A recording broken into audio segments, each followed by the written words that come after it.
Okay, now for electrical. I put in two separate 10 amp fuse in lines, one for the pump, one for the cooler. I installed just an eBay style, eBay GM style connector. I wired the two outer terminals, red for the pump, blue for the cooler. Then the two center wires, I went ahead and wired it up, but I capped and stowed it up the cable jacket. Here's this side. Same thing, the two center ones are just cap and stowed. What I'm going to do is I'm going to run it along here. Got this panel, took the panels out. Going to follow some OEM wires up behind the seat. I'm going to run it under the kick panels. I don't think I'll have to remove the kick panels, but we'll see. And I want to get to at least the back side of the front seat. Then I'm going to cross it over and weed it up through the center console, because I'm going to mount my box inside the center console storage tray. Something that is important, I think, is I went ahead and wired two fuses in line so that if there's a problem, they're 10 amps here. By the time I get to the front, may have to go into a 20 amp. So I just wanted to have a little more protection, something I can get to real easy without pulling side panels and stuff. So that's what I did there. All right, back here I'm finishing up on the electrical. There's my connector. As you see, it's going to go under here, under the item here, pretty good. And then tucks up under this, back in here, and goes right between the seats. Definitely a seat delete is in the future for this car. This was by far, the electrical was by far the most tedious part of the job, just to get it right. So anyway, I think it's right. And I'm going to button it up, put all the trim back in place, and then try to power it up. Okay, let's see if I can see this. Here's my fuse panel, 2930. Right there, closest to my finger that I'm pointing. Any one of those two. Not too bad. Alright, after, I don't know if you guys can see this, after I patched in the fuse panel, spliced it, I ran the cable up under the dash, under the center console, along the side. Then came the frustrating part, was to get it up under the console, and I actually poked it through the little accessory light, left the light plugged in so it'll just dangle and out. This wasn't the hard part. The hard part was actually getting the cable from the pump and fan under the seat. It's definitely time for a rear seat delete, because I don't want to ever do that again. And I got it coming up under here. You can see that was difficult. As you can see, it really bruised my arm really bad. Tight fit in there, and that's mostly because I have this harness bar in here. And that made everything really tight, but I got it up in there, so it's coming to here. And I got the two wire bundles. This is the pump and fan, and this is the power to the switch. Alright, so next will be the hookup. Okay, now for the electrical in this Diff pump.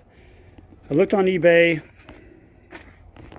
and actually picked up this switch, dual switch combination, which comes with some decal letters that I went ahead and put on this. That says, let's get this right, one says pump, one says blower. What I like about this setup is that it is lit. It'll have two small little lights down here that stay lit all the time, and then when I activate it, it'll light up completely. And with that, I also Excuse the mess. I got several projects going on. I bought a box, little project box that came tan, so I had to paint it. So the paint's drying on it, so I can't really touch it. And gonna cut a hole in the top as you saw there, and I'll be putting the switch into that. Put that in the box, drilled a hole in it, and very shortly, once the paint dries, I'll mock it up and show you guys what it looks like in the car. It's going to have a very unique place that I'm going to put it. Okay, there's going to become this new home. It'll fit right down into this little cubby hole, just like that. So that's a perfect box. If anybody wants to know where I got it, it was off of eBay. I think it measures 4.7 by 4.7 by 3.5 or something like that. I think it was about 11 bucks.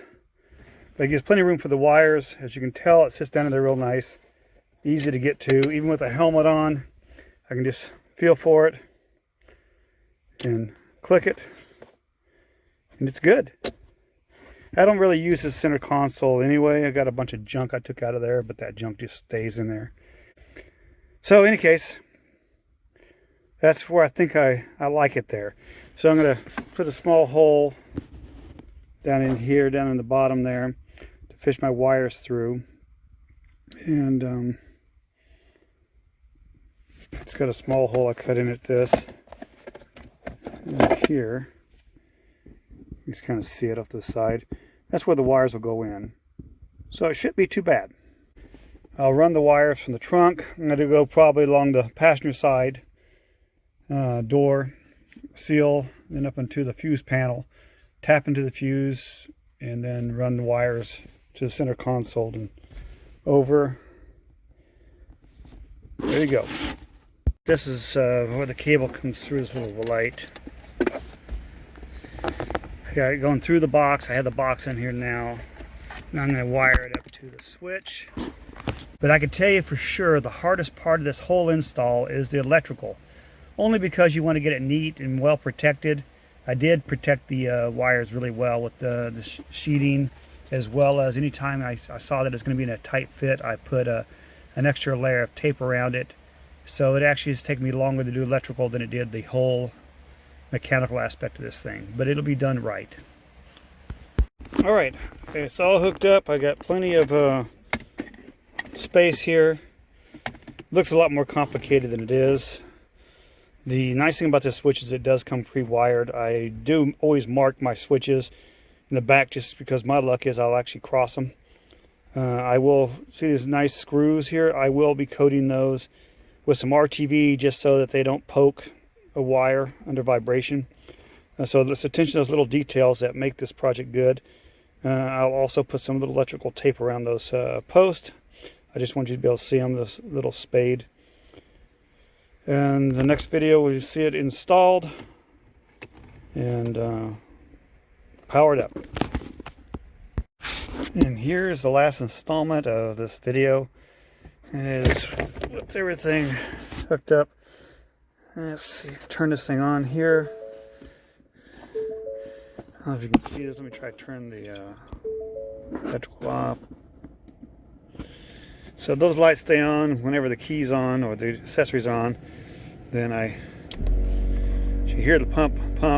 The oil is cold, so it's going to be a little noisier than normal, but not that much noisier. And then the fan.